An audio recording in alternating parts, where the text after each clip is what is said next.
Station announcer. Hello, ladies and germs. Welcome to Stiff Right Hand on the Dominator's Giant, and we're back with more of the same nonsense with the usual band of idiots.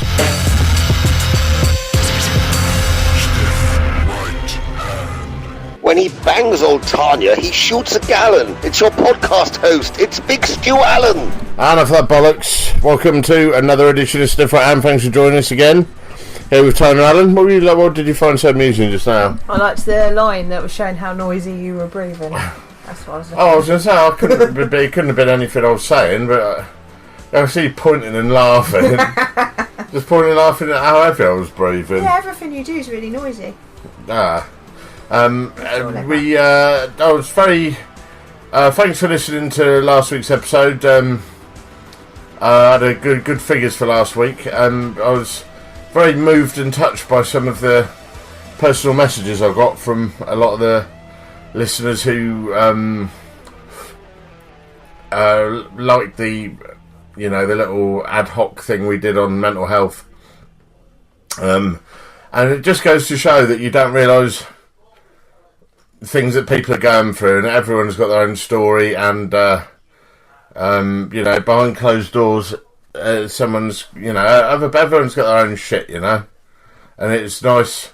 It was lovely, some of the comments I got, and people saying that I put it into words nicely, other people telling me their stories, and a couple of people have offered to come on the show and talk about theirs as well, which I think would be very therapeutic and helpful. So yeah, I'm happy to carry on going down that road if you guys are up for listening to it and adding to it. So thanks for contributing, guys. Has your week been? Well, I wanted to say on the subject of last week, just that the real strength, it seems to me, that the real strength... Stop moving my chair, I'm feeling car sick. You wobbling my chair about like that. That the real strength comes from being able to open up and communicate and share your story and help others and help yourself in that fashion. That seems to be fucking incredibly strong to me. Not this stiff upper lip British bullshit where, I was born with a stiff! Yeah, well, that's not very helpful, is it? But, just, I don't know, men mainly more than women, just seem to be brought up with a don't talk about your emotions and your feelings and your mental health, etc. It's just that's not strength at all. Well, we have one of the highest young male suicide totals in Europe, if not I think, between males. Well, it's like a bit of a shit thing to be the champion of, isn't it? Right, it's one of the things we're good at apparently. But, and childhood obesity as well. Yeah, we're champions of that. But yeah, between the ages of 30 and 50, certainly the 40 plus is very high numbers. And I was watching, just you sort of related to it. Obviously, Prince Harry and Prince William have both been really instrumental in making sure that males, especially young males who've served in the forces, come forward and talk about their, mental health and are supported, etc. And there was a thing about the Invictus Games earlier, and Prince Harry is a fucking hero, man. He's loved. He's not a kid anymore. He's a fucking great man, but he was, these guys were standing up there, guys, soldiers who fought for our country, who were embarrassed and everything, but standing up in front of huge crowds and talking about it, and it was cool. Fuck me, it didn't have. It didn't have hit the old heartstrings, but I think thanks to people like that, and thanks to shows like this and other people who are openly talking about their, I don't want to say problems, because there's there are ways to cope and deal with it. It's just nice, isn't it, for people to have a platform? Yeah. Keep talking, and if you don't think that anyone's going to listen to you, someone will listen to you. We'll fucking listen to you. Drop us a line. Yeah, please feel free to talk to me about it, because I can, we can certainly help. And like I say, what the fuck's this thing? Don't worry about that. Fucking hell. Fucking cunt. Attention span of a peanut. I know. I'm fed up with people offering me antiviruses and penis enlarging pills. Go away. It's perfectly simple. Cunt. Gone. Fucking Carry on. Cunt. That was good. It was Wrestlemania weekend. Sorry, it was shit. I'm having, it's so negative about it. I'm sorry. WrestleMania was awful. That was bad. That was a bad. It was awful. It wasn't awful. It was a good pay-per-view. I'll tell you what it was. A bad WrestleMania. It was, if that had been, if that had been a regular pay-per-view, something like whatever they're called now. They're not called Armageddon ham sandwich anymore. with the crust cut off or something. I don't know. Whatever they're called now, Armageddon or whatever the fuck. If it was one of Armageddon out of here.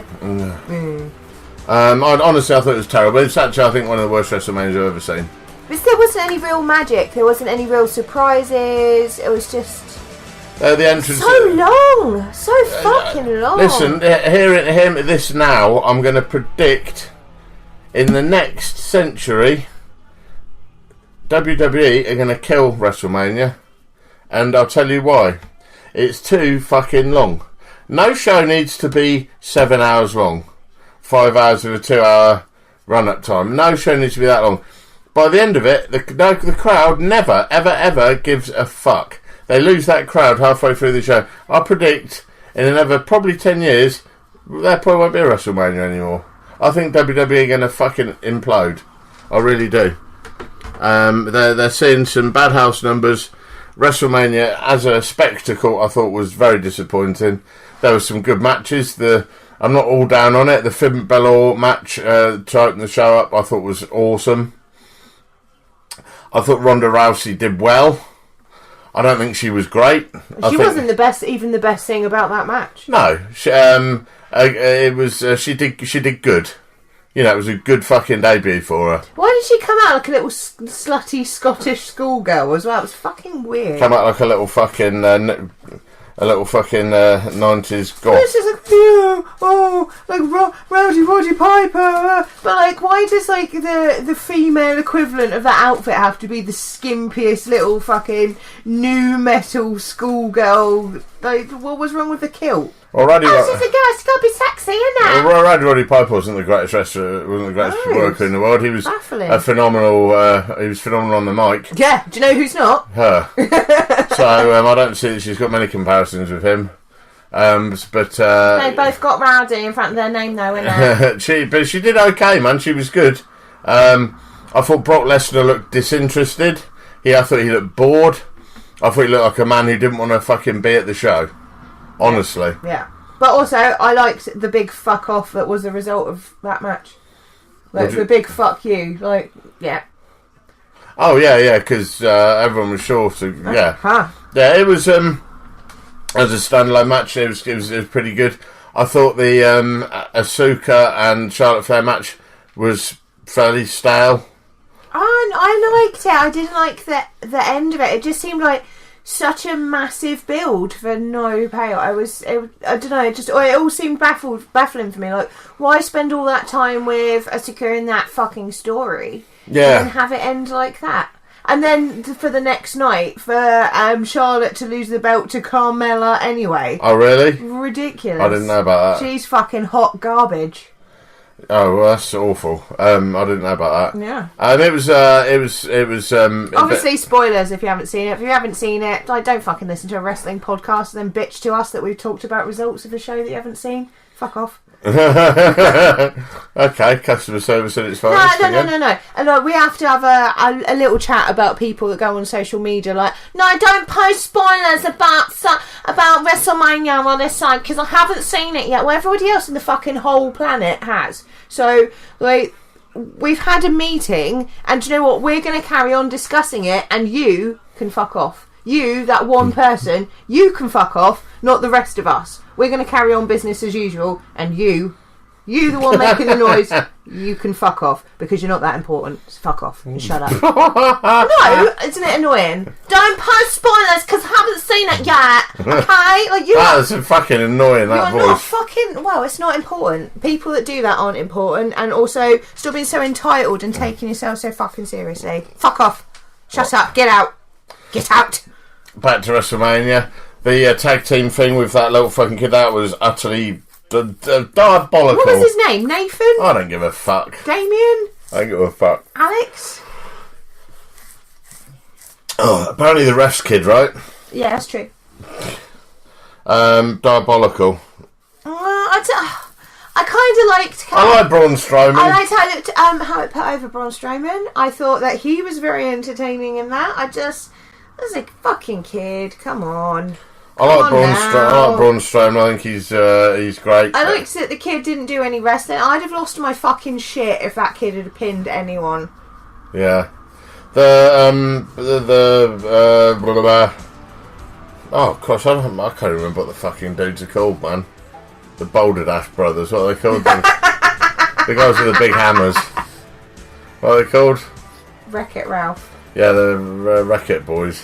What are they called? The Bludgeon Brothers. That match was good. Yeah. That match was pretty good. Entertaining. Undertaker and Cena. You guys didn't like it, I did. And here's why I liked it, because do you know who wasn't expecting it to be a fucking squash match? Everyone! No one expected that. And also, in doing that, do you know what you've done? You've stopped The Undertaker from looking like a frail old man, and now he's a little bit of a fucking threat again. Yeah, they probably, to be honest, they probably did need to do that after the fact he's lost at 2 WrestleManias. Yeah, and in that match against Roman Reigns at the last one was garbage. Come on. So to me, what that looks like is a company who know they've made a mistake. Yeah.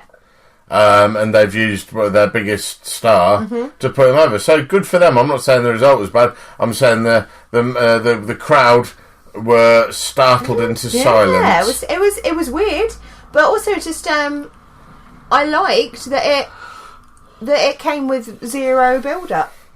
You'd like that? I know. I liked it. I thought it was a massive mistake. No, I liked it because you didn't know what you were going to. Everyone was like, "Oh, it's going to be American Bad." It kept everyone guessing. You didn't see Undertaker. He showed up. He fucking got the job done. He got it done. No, quickly. there should have been video vignettes. So all the stuff. Don't you remember the days when he used to come out? He used to come out and he used to make the ring drop, and there should have been something. There was nothing. Maybe that's what was missing from WrestleMania, yes, and that was the magic we were looking for. It was, and that's why I just said that.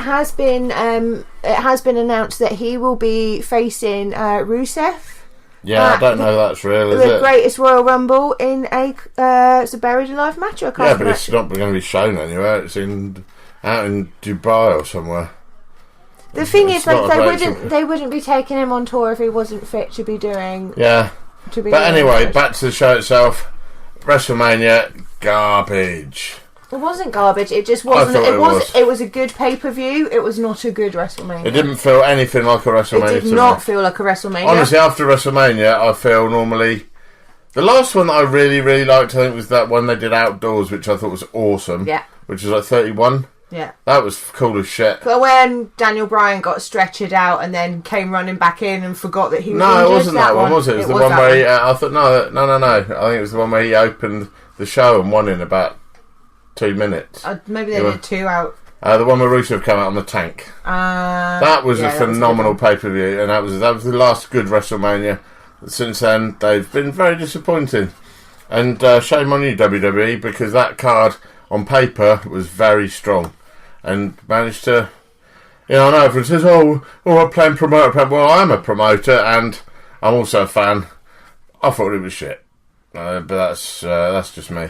Well, there's probably going to be more about all this in the wrap-up. Have we got one this week? Yeah, Little Man Dan's here with his wrestle wrap-up, so that'll be that. Not now, later. No, not now. Calm later. down, you fucks. Tell us about your new invention. Which one? The idiot atomizer that you've been working on. Sorry, guys, I'm really tired here. The chili dog, no, the pizza dog. Ah, yeah. Scarlett's on Battle High Street, Old Ladies Court. Please come along. I've been around with some stuff, haven't I? Other places are available, but don't go into them. Yeah, no, come to mine. Scarlett's Cafe, Tarn, you have unleashed the pizza dog on the world, which you're calling Michael the Michelangelo. We're calling it the Michelangelo. You had to kill a Teenage Mutant Ninja Turtle to make that food. No, we didn't. But it's awesome. And so what does it consist of? Right, so it's like a signature hot dog, like a brioche bun, and it is topped with homemade marinara sauce, which is like slow cooked tomatoes, cooked down into a ragu with basil, oregano, etc. Anyone that cares about food knows that's all good shit. But it comes with really, really melted mozzarella and pepperoni as well. All decked on a hot dog, and it's fucking insane. Fuck my life. And do you know what I did today? What? Which is even more impressive than that bastard of a hot dog. I made that bastard of a hot dog, but completely vegan, so no animal products whatsoever. And I'm sorry, I don't know if any of you know how fucking hard that is to do and it be delicious, but it is really difficult, and I did it. So please come and try it, because it's fucking great. Yeah, so you funny vegan guys can come along and rub your lesbian faces in it as well. Listen, like, not all vegans are lesbians. No, I know, but I think they turn you into one, doesn't it? Like eating yoghurt does. Anyway. Are you okay, babes? Yeah. I'm going to go to a nice little new segment on the show. Yeah. Called Stu's Wrestling Tips. That Stu Allen's beard's big and bushy, and that Tanya's eyebrows are on fleek. It's time for the wrestling tip of the week. When you're at a show, brush your teeth. Oh, yeah.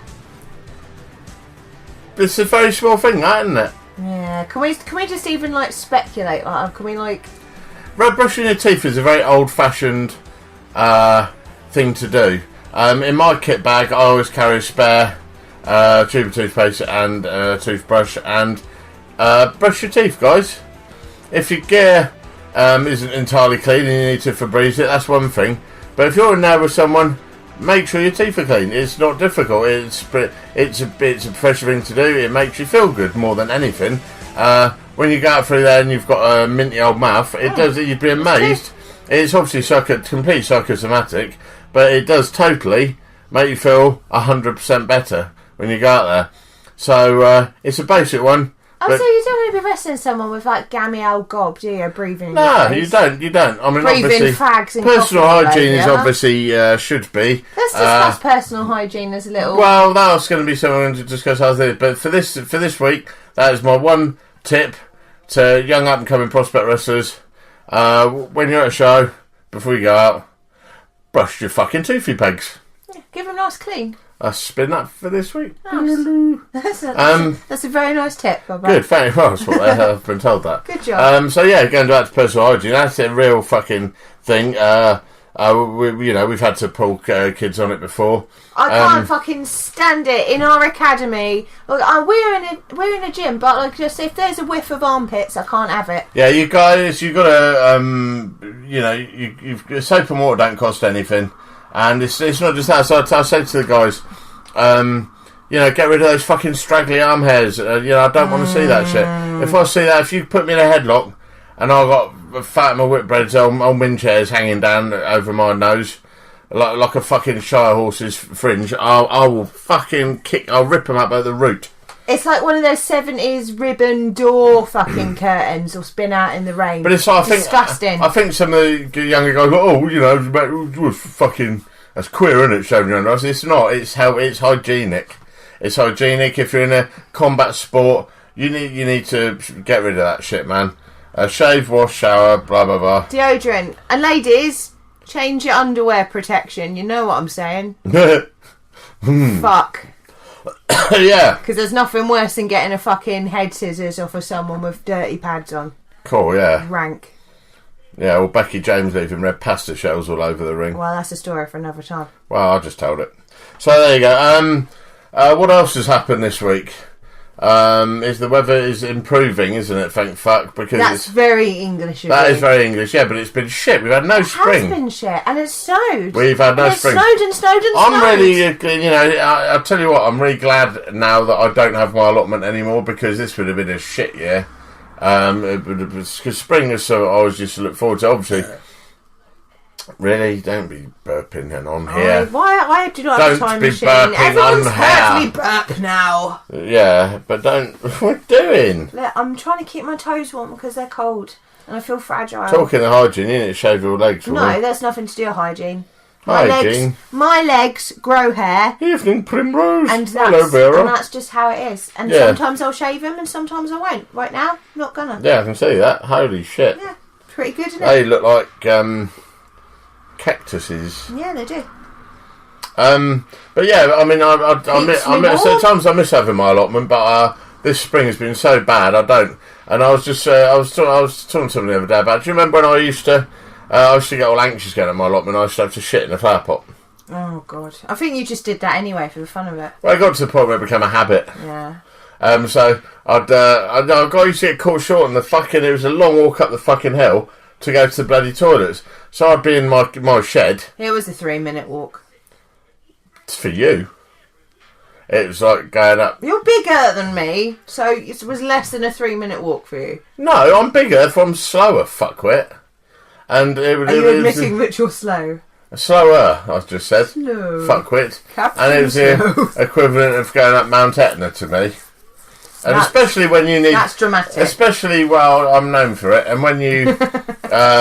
when you've got a turtle head hanging out and you've got one in the departure when lounge... you're touching cloth. Yeah, well, when you're touching the cloth, you know, a 3-minute walk's a long fucking way. And I've had a poo wiggle out on me before down my trouser leg. Hello! Oh, hi! Bonjour! Bonjour! Louis, never get. Yeah, flick. But no, I mean, the worst thing was about that, let me just tell that story. Oh, no. Well, what happened was I had to lean, Oh, I don't know. This story's harrowing. I had to kind of squat down with my back against the shed wall, which was bowing. Inside the shed? Inside the shed, and I got the biggest flower pot I could. So I got a big flower pot for my poo, and a little flower pot for my piss. So I was holding both these. So anyway, I'm there. Did you realise they both had holes in the bottom? Well, no, you don't fuck my story up. So I'm in the middle of trying to shit, and I've got this ginormous King Kong finger hanging out my ass.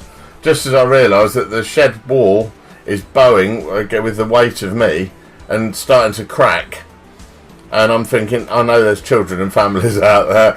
If I end up doing a backflip through this wall with a turd and a flower pot on my head, I ain't going to be invited back down to this allotment.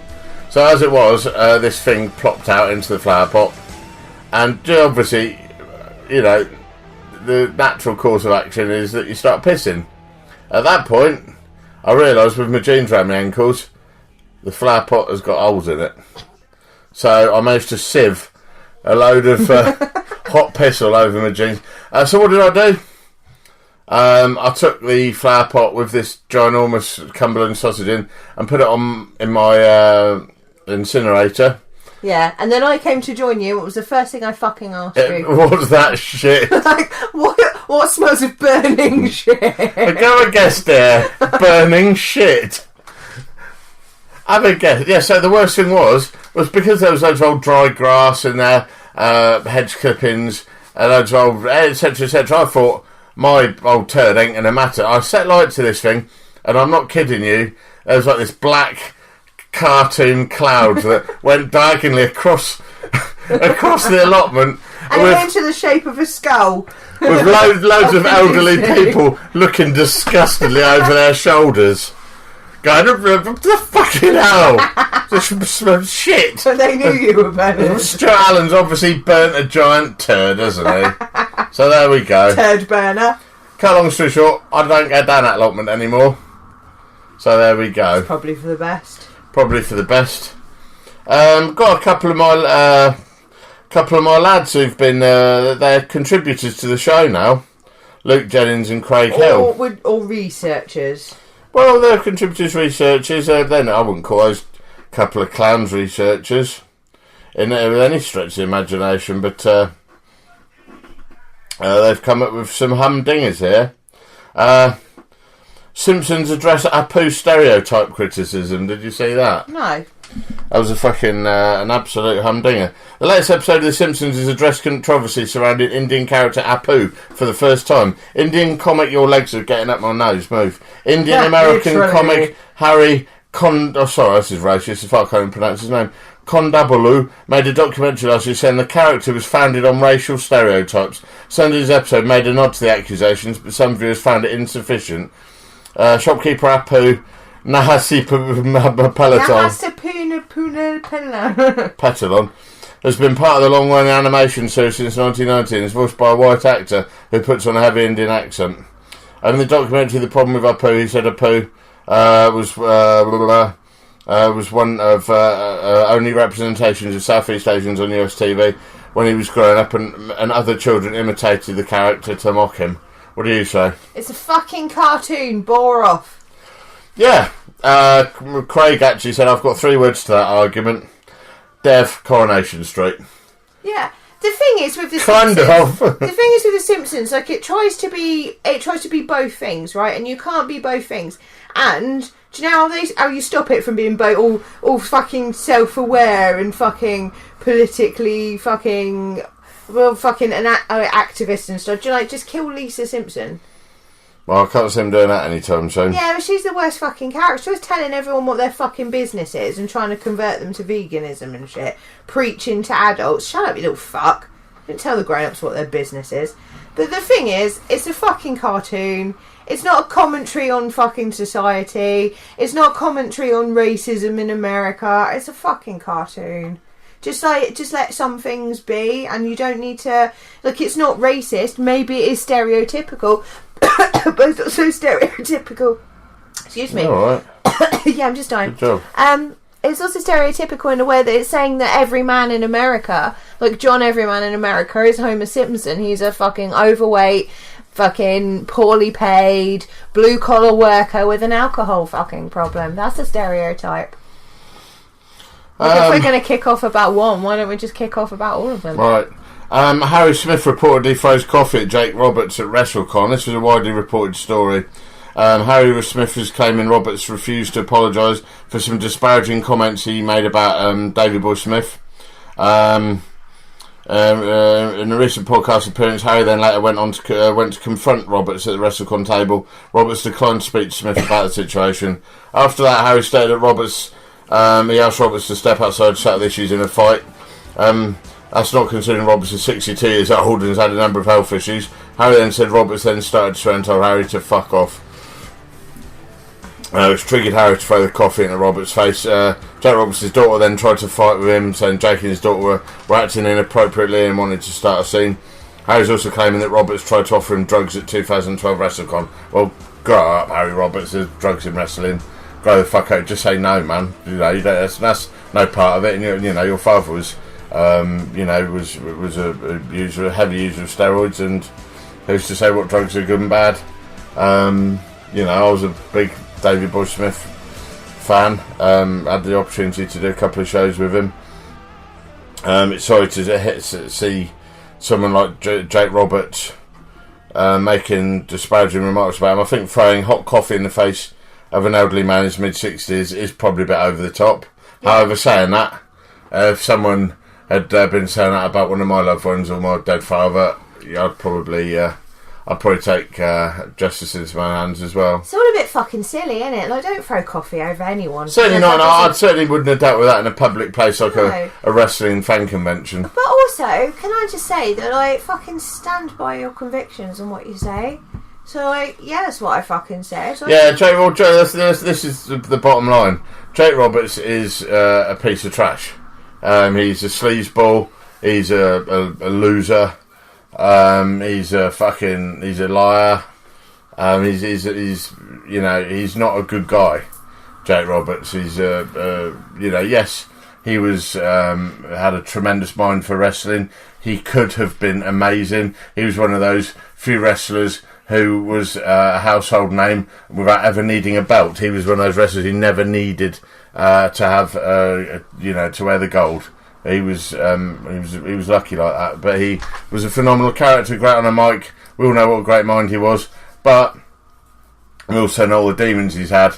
And I've had the opportunity to meet Jake on 2 occasions, and I found him to be thoroughly disappointing on all levels. In fact, the show that I did with him, he famously fell asleep in the corner during the match. Keep away from his ankle, please. It's killing me. With Doug Williams, and he actually fell asleep. What whilst he was out during there? The match? Shit. Yeah, I believe it was rounds they did it in. They went to come out for round. What the fuck? But Jake Roberts in a rounds match? Yeah, with it was the main event. It was a big ice, like an ice hockey arena in Essex. I think Dagenham, and whoever books that, you're a muppet. I think it's Paul Turrell, actually. Oh. Well, Paul Soz, but you're a muppet. It's Paul and Phil Powers I was wrestling for, and they, but Jake fell asleep in the corner. And it was thoroughly fucking depressing. Fucking rounds matches make me fucking fall asleep in the corner when I've got to do them. Yeah, but I think it was a rounds not an match. old man. That's not the point. That's not the point of the story here. The point of the story is Jake Roberts is a piece of trash, and I've never met Harry Smith. I've heard he's a cool kid. So I'm going to have to take Harry Smith's side on this one, I think. I think that's wrong on both camps, but I would also probably agree with Harry. I just think, like, if you're going to run your mouth about someone, fucking stand like you say, be a man. Stand by your convictions and be a man and be like, yeah, I said that, but this is why I said it, and yes, I will discuss it with you. Because you can discuss a difference in opinions over a fucking inflammatory topic like that, like a civilised human being. Like, without having to throw coffee, without having to fucking slag anyone off behind anyone's back. Like, I don't ever say anything behind anyone's back that I won't say to their fucking face. Like, and more people should be like that. It's baffling to me. Like, a lot of the bullshit in wrestling would be solved by people just being like, yeah, I said that, here's why. Yeah, true. I'll tell you what, I was on the news that I thought was interesting, I wanted to talk about. We spoke last week about that 78-year-old man who defended himself in his property and killed the robber with a screwdriver. Have you seen about the flowers? Yeah. That have all been put up, and then since have all been ripped down. Yeah, there's like a little shrine put up on his. Yeah, and then it gets ripped down, but then they put it up, then they take it down, and the media are fucking loving it. And so they got this one guy today who's quite rightly ripping them all down, saying scum, scum, scum, trampling on them. And then there's a semicircle of media and photographers and people all around. And what happens? The fucking shitbag family turn up and start putting flowers up. Oh, look, the telly's there. You know, you guys are making this worse. The British media are fucking shitbags. The thing is, what we should understand is that those people have lost a loved one. Whether he made a fucking disgusting decision to do something vile or not, that's still their son, their brother, etc. So they have a right to grieve. However, they do not have a right to grieve on that guy's property that he had to defend. I'm sorry, but leaving flowers on the spot where he was killed is utterly fucking gauche. Okay, it's not a memorial, it's gauche, it is fucking classless, it's just absolutely senseless and classless, it's stupid. And I'm sorry, and it's all been whipped up by the media. He does not fucking need to have that shit up on his fence. Like, the poor bastard doesn't even, it's not where the guy died for a start. It's near there, but it ain't there, and the guy is boarded up, the guy, and he's got a heavily disabled wife. He's not even allowed back to the property, he's decided not to come back to it. So his house, he won't be going back there again because so he wasn't even defending himself, he was defending himself and his heavily disabled wife. Yeah. Well, I'm sorry, man, that poor fucker. He deserves some peace and fucking quiet because some little fucking rat bag fucking twat decided to break into his house and take stuff that did not belong to him. Like, you'll be a special piece of fucking shit to do that.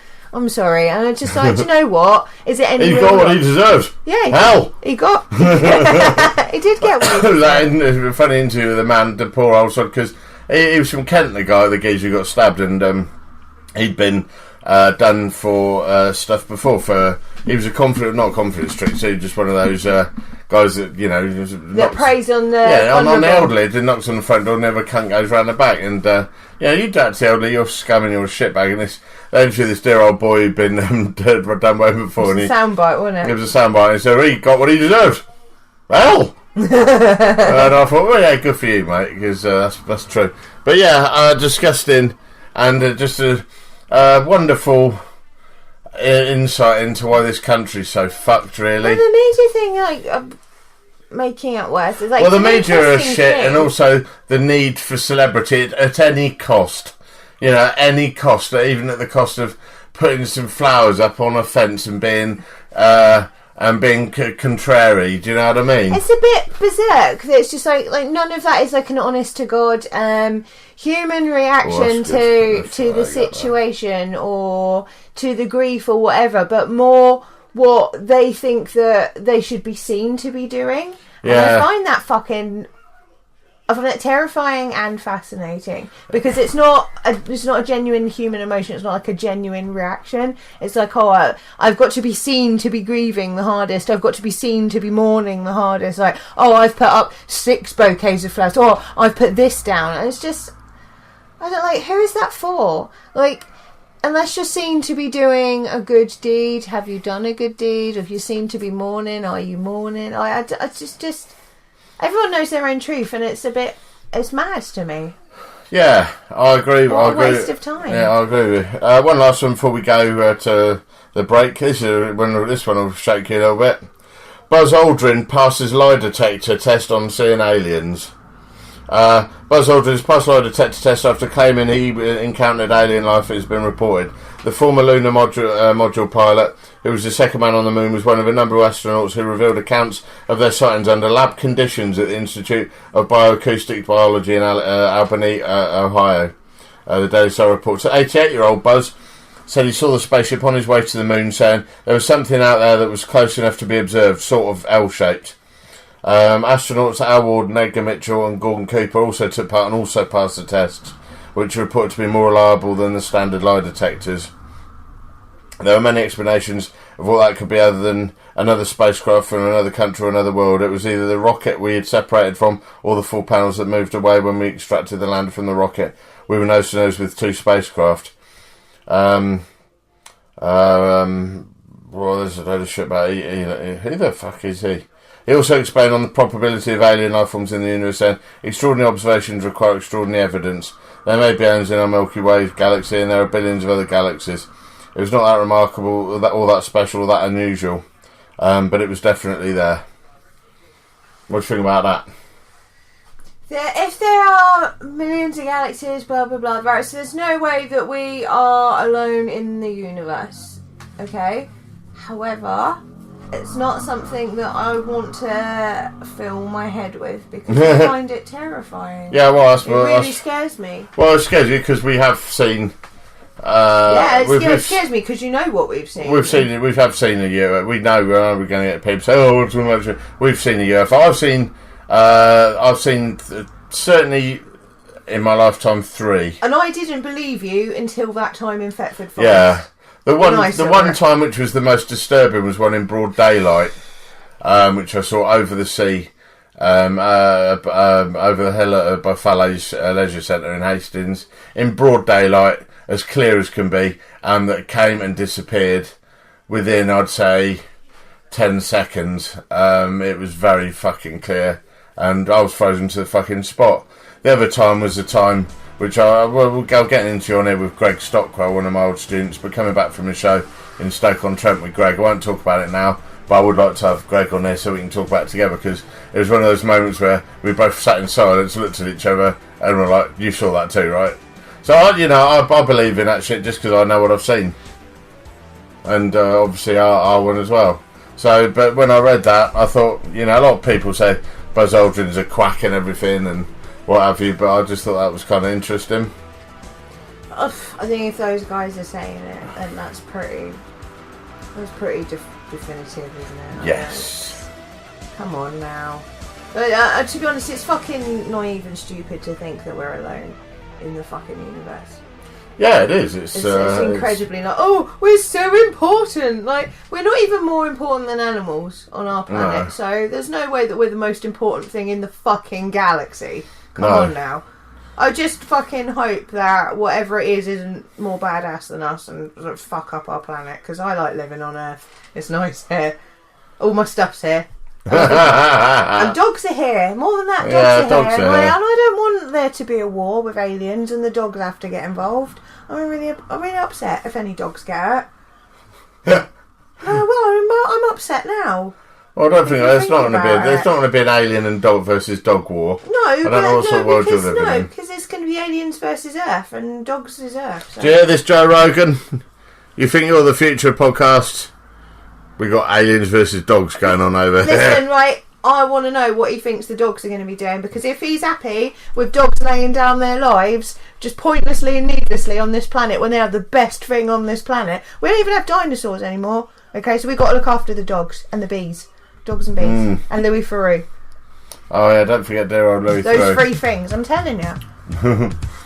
Alright, well, we're going to go to a little musical. Yeah, I think we should, because I'm upset now. Yeah, well, we're going to go to a little musical the interlude. dog's getting laser beams. Stop going on about the dogs getting fucking laser beams. No, you I'm upset. prat. No, I'm going to cry. Oh, go on, cry in a corner. Oh, In during the blockheads, mostly discussing my feelings at this time, reasons to be cheerful.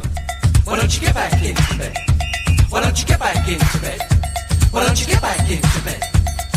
Reasons to be cheerful, part 3. 1, 2, 3. Summer Buddy Holly, the working folly, good golly Miss Molly, and boats. Hammersmith Pally, the Bolshoi Bally, jump back in the alley, add nanny goats. 18-wheeler camels, Dominica camels, all other mammals plus equal votes. Seeing Piccadilly, Fanny Smith and Willie, being rather silly, and porridge oats. I better grin and bear it, I better come and share it. You're welcome, we can spare it. Yellow socks, too short to be haughty, too nutty to be naughty. Going on 40, no electric shocks. The juice of the carrot, the smile of the parrot, a little drop of claret, anything that rocks. Elvis and Scotty, days when I ain't spotty, sitting on the potty, curing smallpox. Reasons to be cheerful. Part 3. Reasons to be cheerful. Part 3. Reasons to be cheerful. Part 3. Reasons to be cheerful. 1, 2, 3.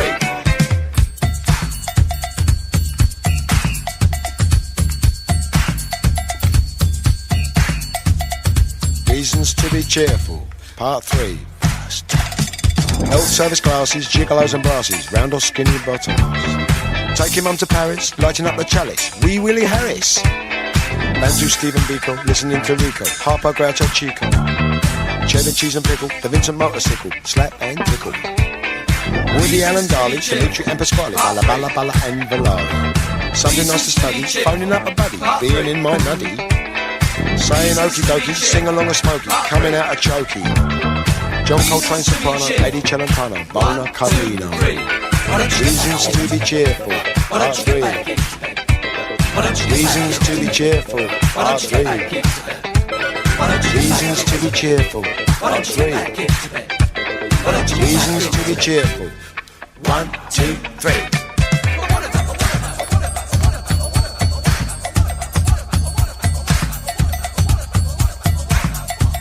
Yes, yes, dear, dear, perhaps next year, or maybe even never. In which case...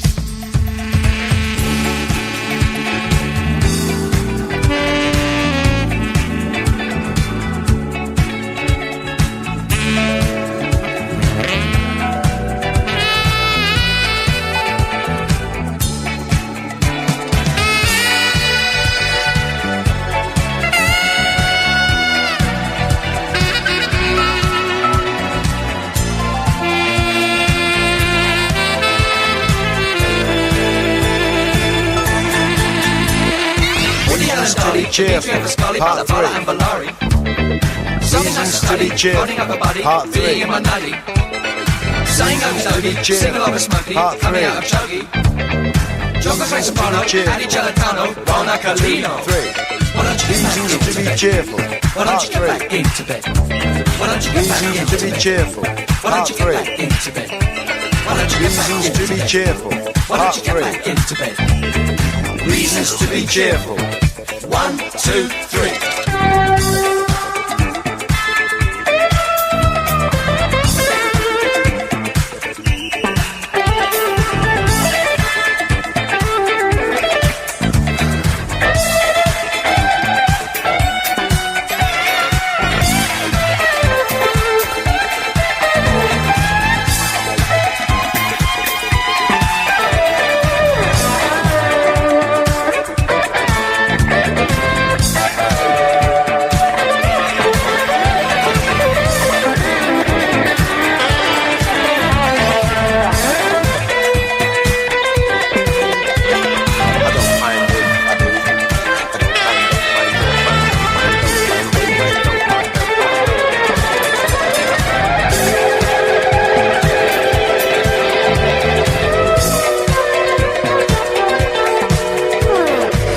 Giving you your weekly dose of a kick in the nuts. This is Stiff Right Hand. Right, we're back here on Stiff Right Hand. Before we go to Little Man Dan with his wrestle wrap up, I wanted to do a little bit of talk about knife crime and gang culture in the UK. I think it's a good thing to talk about because this obviously reaches a lot of, a young audience, and I'm not suggesting for a minute that you're all a bunch of hoons who's out there stabbing each other, but it might. Some of you are. Some of you might be, and some of you might know someone who are. Just want to say, I don't know if there's a lot of people that might not know. Some do that I have been detained at a period in my life where I was inside, and certainly not for knife crime. But it's a lonely place, it's a frightening place, it's a mind-altering place, and it's a life-changing place. It's something that it really needs to be thought about. I don't. If I like to think of myself as a person that can look after himself. I'm respected and feared in equal measure by certain people, and I would never, ever dream of considering carrying a knife. I think if you're, if you're a hard person, you don't fucking need to. There's a disgusting. There's no chivalry anymore amongst these people, and it's. Do you mean honour? Chivalry might not be the correct. Well, there was chivalry. There was chivalry and violence back in the day. You could have two guys squaring up. Now, you're looking at. It doesn't matter how big you are either. You can hit one guy and then you can end up with 6 or 7 lads just jumping you because they're like a pack of dogs. Because guys are frightened, guys are scared. They don't know how to fight on their own, and the pack mentality is really fucking prevalent, and it's because they're so frightened, they end up doing things, a lot of stampings and things like that, and there's stuff to shut people down quickly, and again, it's life-threatening, life-ending, and it's fucking nasty. So although I wanted to keep this light-hearted this week, a friend of mine's asked me to kind of talk about this front and centre, so we're going to do a little bit now. And I think as well, if you're going around carrying, kids nowadays, they call it a plunger, don't they? And the harder you are, the bigger the knife. So we're not talking like, sort of flick knives, we're talking big, full-on kitchen knives. And they normally keep them up the forearm there, the inside of the sleeve. And one fucking go with that, you're done. And it's a case of not even going out looking for it. If somebody looks at you the wrong way, steps on your toe in Iceland, you're going to end up using that. That's going to be your go-to fucking thing immediately. You've changed somebody's life. You've potentially ended someone's life. You've fucking ended yours as well. It's a real shame, and it's fucking awful. And go on, I want you to add something to this if possible. I just think it's all bollocks. Anything like this, like fucking, your postcode's this and mine's this, or you're blue and it's like football violence. Like it's all just fucking absolutely, it's stupid to me and it's basic to me. And what we need to do to get these kids to frickin' stop stabbing each other up and running around like little packs of wild dogs on the street is just like fucking give them stuff to do, like invest in employment and opportunities for young people, get them into fucking education. Because you know what? When they're passionate about a job or they're passionate about learning something that gets their fucking juices flowing, so to speak, but they will apply themselves hard to that. And do you know what? These people are like, it's all about loyalty to my friends. Like, do you know what? I'm fiercely loyal to our friend. We both are. I've never stabbed anyone for anyone ever, and I never will.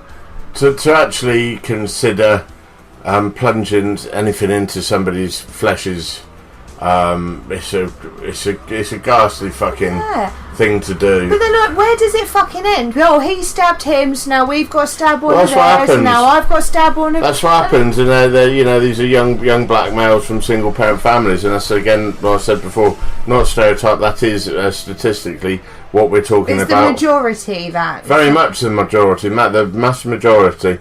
But then we need to look at, as a society, why these young men are being so fucking tragically left behind. The problem is... This is what's got to happen. The problem is, with this country now, there's nothing... nobody gives a fuck about their neighbour anymore. Nobody cares. Everyone's out for themselves. Russell Brand put it very well when he said, the only thing in recent years that's ever brought this country together is terrorism. Mm-hmm. And that's fucking true. And I think it's about time... I mean, in my day when I was growing up, and there were acts of violence or things with with youth, it was always blamed on. Well, there's nothing for them to do, is there? Just goes to prove that that's a load of bollocks. Because now, there's distractions left, right, and centre. Be it social media, be it sport, be it activities, be it their work, whatever. There's so much. Your senses. Bombarded 24/7, so you can't turn around and say, "Oh, they got nothing to do." So what's it about next? There's a huge drug culture in this country now, massive, I think that needs tackling, and it also upsets me that I've got some friends who are police. They have a hell of a fucking time having to deal with this, and. Obviously police numbers are being cut down constantly by the government, which, when you consider the statistics are going up and up and up, everything's going the wrong way, isn't it? Well, it's a direct knock-on effect, isn't it? But I think that we need to look at, as I said, as a society, maybe not leaving behind these fucking kids, and also just like, maybe we should look at fucking teaching them that they're not the most important thing in the family, and that they shouldn't be so fucking damn entitled and pick up a fucking book and read it. Mm-hmm. Yeah, there's a lot to be said. I mean, I commented on a friend's thing yesterday, and my friend, who's one of my work colleagues, she said, "Oh, I'm getting fed up of people saying it's not right for parents to be friends to their kids." No, it's not, because you're their parent. It's a different fucking job. Yeah, and I said, well, this is somebody who, whose kids were bullied out of sight at a very rough school in Whitney. Does she homeschool him? Yeah, they're homeschooled. So, but saying that, it's worked.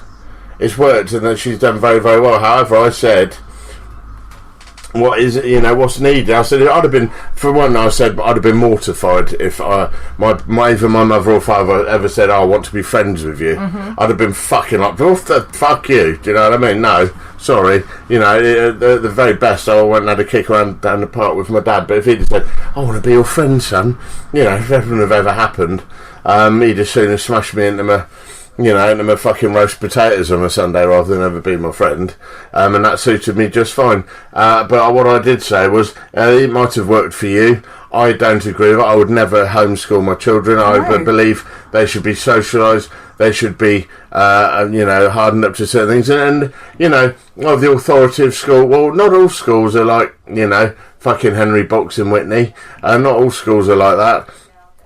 And also, I think the most important thing overall that all kids should have is time, and that's the thing that changes everything. If your kid wants your time, you should give it, and it doesn't mean being a best friend, because you're not a best friend, you're a parent. Be a parent, but give that kid time, and I think that's what's missing. It's just the thing with the homeschooling. I know you do, but like I said, I just told you that in that occasion it has worked. I know you can pull a face. Yeah, that's great for them. But also, what you have there is the absolute fucking carte blanche, fucking crystal clear, black and white lesson that If things get a bit tough, it's Yeah. okay. It's okay. If someone hurts your feelings, it's okay to not do what you're supposed to be Yeah, that's true. doing. That's true. And what you're doing then is just fucking continuing to raise a society of victims. Like, yes, there's bullying in schools and that's fucking shit, and yes, we have to work on it, but you know what? It toughens you up and it teaches you how to deal with fucking people that make your life difficult. Yeah, absolutely. Because when you're an adult, everyone makes your fucking life difficult. And it gives you a veneer. It teaches you how to fucking cope. And school's strict, yes. And yes, you have to wear a fucking uniform. And yes, there's rules. And you have to do as you're told. But that's what happens when you go to fucking work. It's true.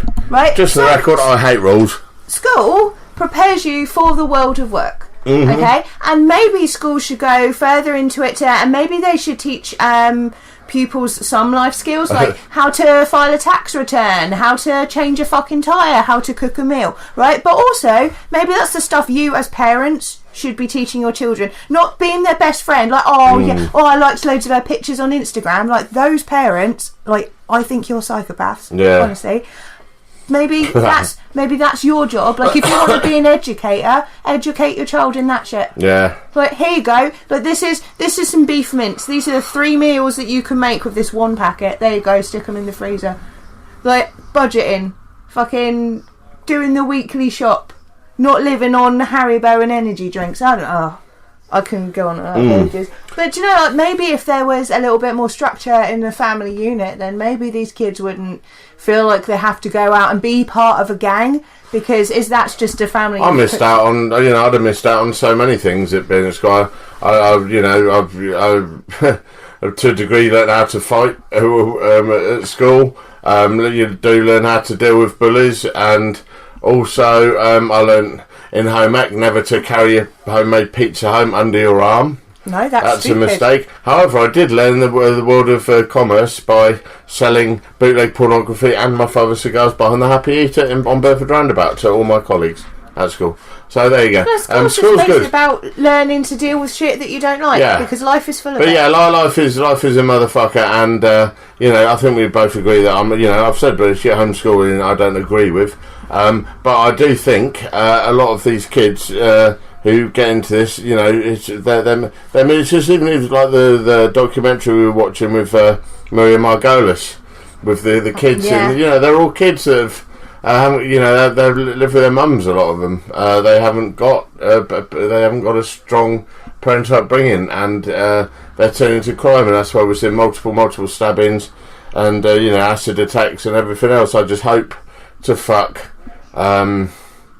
If you know anyone out there who's doing it, send them to wrestling school. We got fucking hell. So, but, if you want a family, we've got a family. Yeah, focus on focus on being creative, guys. Focus on, there's other ways of making money other than selling fucking spice to a bunch of little spunk biscuits down the park. Do you know what I mean? Get on it. Be creative. Focus, and put the fucking knives away in the drawer where they belong. Just wasting your lives. Yes. Literally, like, you feel like at that age you've got all of the time in the world. You don't. You don't have all the time in the world, and you certainly do not have all the time in the world living that lifestyle. No, you don't. That's absolutely true. But hey, look, that's good. And now let's go over to Wrestle Wrap Up with Little Dan.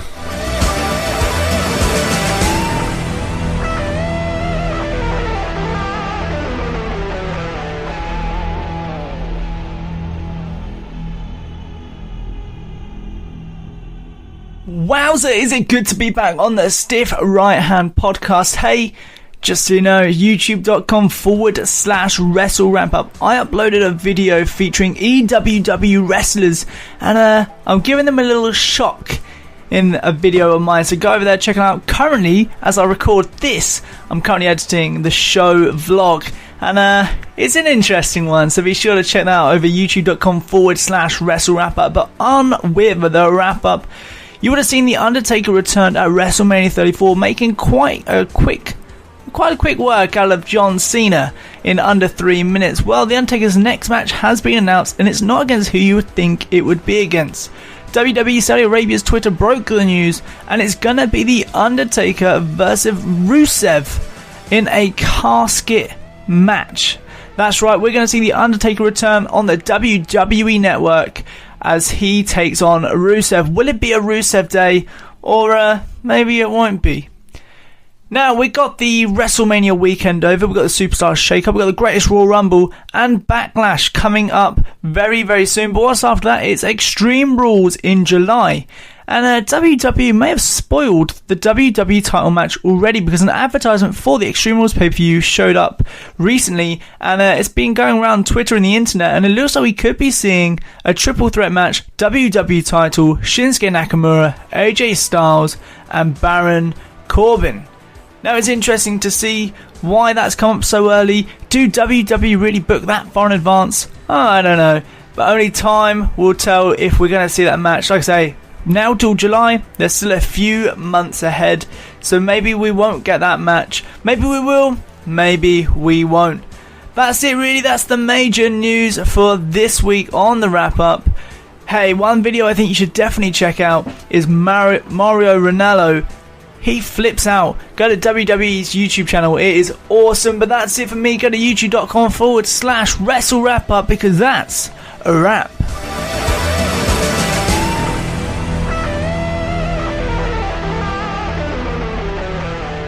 You want the truth? You can't handle the truth, you cock jazz. This is Stiff Right Hand. Well, thank you, Little Dan Wrestle Wrap Up. I don't know if any of you guys saw the video that he made. We put on our social media. He came along to our show, our last big show, I Know Nut Rising, and brought this fucking annoying machine with him, which was there to electrocute us, and it was the electrifying game, and plays this tune, and then you've got to wait, and eventually the green light goes. And if you're here too soon, you fucking electrocute yourself. And it was a hell of a jolt as well. Or if you get it just right, you get the other guy. So we're doing it in teams of two. And check the video out on YouTube if you get the chance, because it's fucking funny. You didn't do it, I noticed. No, I was doing work. So. Oh. Well, I was busy shooting junkie across the room with that fucking thing. Shocking. Yes, indeed. Tell me a thing. Well, here's a thing I thought was interesting. I was watching a video on Facebook today about Mark Zuckerberg's in a lot of trouble at the minute, isn't he? He's been summoned to explain. He's a forgettable looking cunt. Yeah, he just sort of looks like every American well-off boy, doesn't Someone he? did him all up like Data from Star Trek. I saw that. And he looks exactly like him. But the video in question that made me chuckle to myself was him explaining how the internet fucking works to the Senate. And they were asking some fucking berserk questions. Like, utterly berserk for the Senate? I have no idea, but there was like fucking 5 of them, and they're utter morons. And he was being bless his heart, he was being so patient and respectful, and just sort of like even like, I don't really understand what you mean, but he was doing a bloody good job. But do you know what it got me thinking? Do you remember Tom from MySpace? Oh yeah. Yeah. We were shitty to Tom from MySpace, weren't we? He gave us everything. He didn't steal our data, and what did we do to him? We fucked off to Facebook. Yeah, well, that's exactly what happened. Yeah, so I still love MySpace. For reasons I won't go into. I used to get loads of sex off there. Back in the day when I wasn't married. Reasons that I won't go into. Reasons to be painful. Sorry. Feel free to laugh at that. That's great. I'll put that on my list of stuff I've got to do. What? Laugh at your jokes. Reasons to be painful. Oh my god. 1, 2, peen. Dogs. Yeah. So yeah, I enjoyed MySpace. So they were good days. You could do all sorts of things. You could have. You could. I thought MySpace was better than Facebook in a lot of ways, wasn't it? Because you could fucking you could like customise your own page. Yeah. So you could have music playing when the guys. Yeah, that was fucking annoying when you clicked on your mate's page because you wanted to put RAWR all in lowercase and uppercase and all of that twatty fucking writing that we all did back in the day. No, I didn't. Well, it's because you don't know how to type. I'm better than you fuckwit. What? I could do more words per minute. No, you can't. You just punch a keyboard and hope for the best. No, that's not true. Yeah, it's true. I could top a letter quicker than you any day. Yeah. Okay. Well. Easily. Sure. Do you know what they say? They say if you put a load of monkeys in the room with typewriters, that eventually you'll get the entire works of Shakespeare. Won't they die first? I don't know. Because that's the most stupid fucking No, but thing have you never heard that? I have heard it, and I've always thought it was stupid, and never more so until you just said it again there. Well, no, you're just talking about me and typewriters, so I thought I'd send myself up with that little thing. Right. Obviously wasted on you. How did that work out for you? Not great. Nothing ever does when you're standing around rolling your fucking eyes like a cunt. But I thought it was good. And I wonder if it's true. No, because they'd fucking die. And also they'd need to learn the English language. They'd need to fucking learn historical context. The life and works of William Shakespeare. No, I don't think they mean word for word. I think they mean with all the letters eventually. Or it would be Shakespeare's entire works, but out of order. I think it's possible. I think it's stupid. Unless the aliens have been interfering with them. Monkeys are... Monkeys are weird. Well, Frank Skinner said the other day, I was listening to him, and he said he's always had a fondness for monkeys, but then you'd have to kill them as they get older, because when they get old, they get a bit menacing. and I know what he means, because they get long hair, don't they? They get that sort of grey muzzle about them, and that's probably the reason why Michael Jackson killed Bubbles eventually. Do you know what I mean? Well, they do look menacing, monkeys, as they get older. I like the gorillas. Well, obviously. They were a good band. So there you go, another 90s reference for you. MySpace and Gorillaz. Keeping it real for everyone out there. Oh my god, we're old now. Yeah, you are. So what have we got coming up? We're going to go and check your freezer out, aren't we? You've got your new exciting stock at Scarlett's. By the way, Nintendo Day. This episode, but as this episode drops, it could well be Nintendo Day at Scarlett's. It might be past Nintendo Day, and if probably won't. And if you're just Parsnip Day. Parsnip Day. What did you just say? No, I said past Nintendo Day. I thought you said Parsnip Day. Would you like a parsnip day? Fuck yeah. Love parsnips. I love fun now. Do you love what you love? It's like you don't even know me. Do you want to marry a parsnip? I did. Okay. I'm a carrot. I had the most fucked up dream last night. I'll tell you about that. Parsnips. I love parsnips. Do you want like a whole day of where everything's parsnip flavour? You can do a lot with parsnips. That's a nice crap. Parsnip and Stilton, isn't it? When you do that beautiful soup. Well, it's broccoli and Stilton. Oh, is it broccoli and Stilton? Why do I think parsnips are available? I do the spiced parsnip. That's the one you like. Yeah. With the artichoke and the spices in it. Ah. Well, tell all our dear readers all about Scarlett's Nintendo Day. Yeah, I'm doing a Nintendo Day. You've done this as your second annual Nintendo Day. No, Is it not? Let me tell you something. It's the first. Is it really? It's the very first Nintendo Day of all time. Go on. No, so everything's going to be Nintendo themed. What do you mean? No. Yes. No. Tell them. No, I'm doing it now, aren't I? But you're interrupting. Go on then. Yeah, so the bake's going to be Nintendo themed. Stuff are going to be. Hey, welcome to Stiff Right Hand. I'm going to ask everyone a question and then talk over them when they answer. I'm singing. You're an idiot. Let's go, it's me and Mario. Any good? Your face is fucking demented. No, you're rubbish at that. It's like, I'm gonna win. Oh, you fucking... You look like Wario and you can't even do his voice. You look like...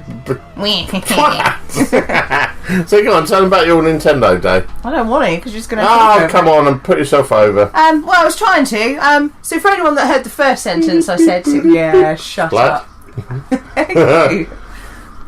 Go on. Can I stop doing the podcast now? No, carry on.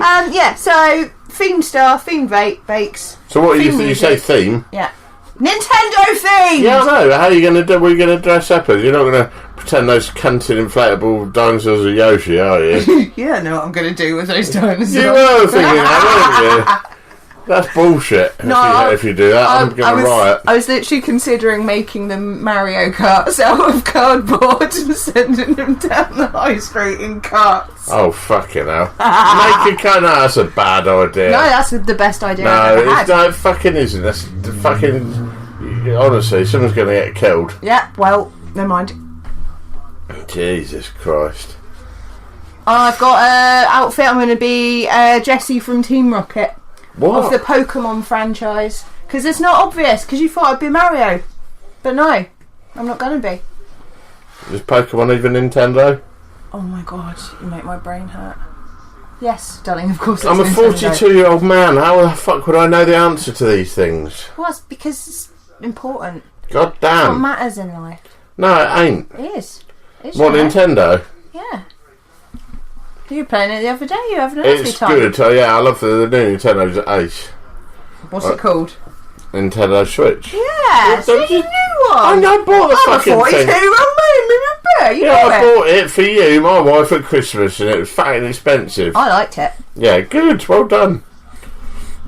You've done it good. Well done. And we're going to go to our favourite restaurant, aren't we, in Brighton? Yeah, when we're doing The it. Salt Rooms. Not telling everyone on there, because they'll all turn up wanting to talk to us. And No, that. because I'll just spit in their drinks. Oh, I can't afford drinks at Salt Rooms. Neither can we. No, I know, but we're going to go there and run away. Yeah. But yeah, Salt Rooms in Brighton next Sunday night. It's if you go to Brighton, check out the Salt Rooms. It's our favourite place to eat. Who knows? You might see us there. Yeah, and then you can buy me a really expensive martini. Buy me some lobster. God, how good was that lobster? It was pretty fucking good. Oh Jesus, that was pretty dessert. Yeah. That dessert was just fucking We had beautiful and this fun. dessert that was called the Taste of the Pier, and it was all really refined, fucking beautiful versions of things on the pier. So it was like a little mini donut, and the candy floss tasted like toffee apple, and there was a little chocolate pebble that looked like one of the pebbles off the beach, but it was chocolate ganache when you bit into it. And then it was just like this raspberry coulis marshmallow, an ice cream thing that I didn't eat because ice cream makes me die. You had that. But it was fucking just beautiful. Like Magnificent. Everything they put out is absolutely fucking beautiful. Oh, it's class. It's really, really pure beautiful. class. So do check them out. And some of the other places we like, which are Dave's Comics. Dave's Comics. In the lanes. Oh god. I miss Cyber Candy. That was a good shot. Cyber Candy was awesome, but the nuclear explosion kind of put waste to that, didn't it? Yeah. Was it Yokohama? Yeah, and then there was no more Saki Saki Pandas for me to keep them in business. No, it actually did affect the because affect the Japanese supply, didn't candies it? are much nicer than American candies. Do you still get those Tokyo Treat boxes? No, I cancelled them because no, let me tell you for why. What? I cancelled them because the last 3 I got had like very similar things in. Like repetitively. Oh really? Yeah, and it was just like I was getting the same, those corn puff things that taste like soda. Yeah. Like every time. Oh, And so then you got- like fish snacks and stuff, and I was just like I specifically said I like this, and this. So the first few that were like the first fucking No, very good. 20 or however many we had, right, were amazing. Many. But then I had 3 that were all really bad. Oh really? Yeah. And those probably wasn't the cheapest thing in the world either. Oh well, so the deluxe box worked out. It was like £25 a pop, Cool, which fucking is like hell. a month over Yeah. a year. It's a lot of Yeah. money for Japanese sweeties. So, Yeah, it is. yeah. Yeah, oh good, fuck you guys. So I got a back stock anyway, so we've worked with Sorry, no speak English. Yeah, talk about that. What a great promo. That, I've always traditionally, I'm just going to end this with that talking about a bit of wrestling. There was the night after WrestleMania. I don't know if anyone saw the Raw interview with, what's that girl called?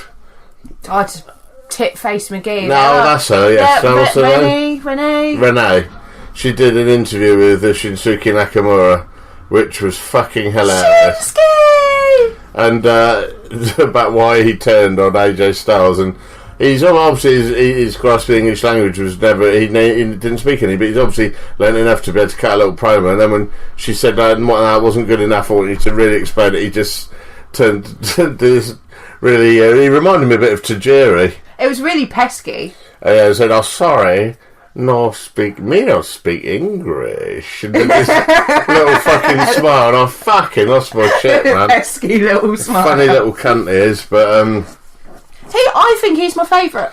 oh god, Jim, who produces the show, ain't gonna be happy. He fucking hates him. Well, Jim, I'm sorry, but you're a bit of a knob, ain't you? Don't say that. He produces the show. Well, look at this fucking show he produces. A couple of idiots on it. An idiot produces it. It doesn't like Shinsuke. Yeah. It's all fucked. It's all fucked. Yeah, we're all here, all us idiots. We're here and we're queer. You are.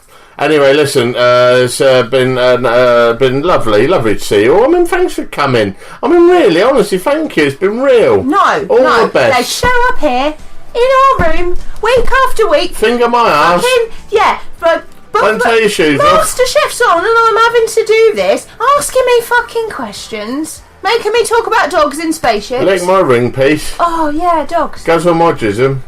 But anyway, enough of that. Say goodnight to the folks, Gracie. Listen, fucking go to bed. What if I listen to this in the morning? Fucking go to bed. Oh yeah, you go to bed again. Yeah. And in the meantime, do sleep well, don't have nightmares, and don't go mad. Love you, bye! Get out. Now get out.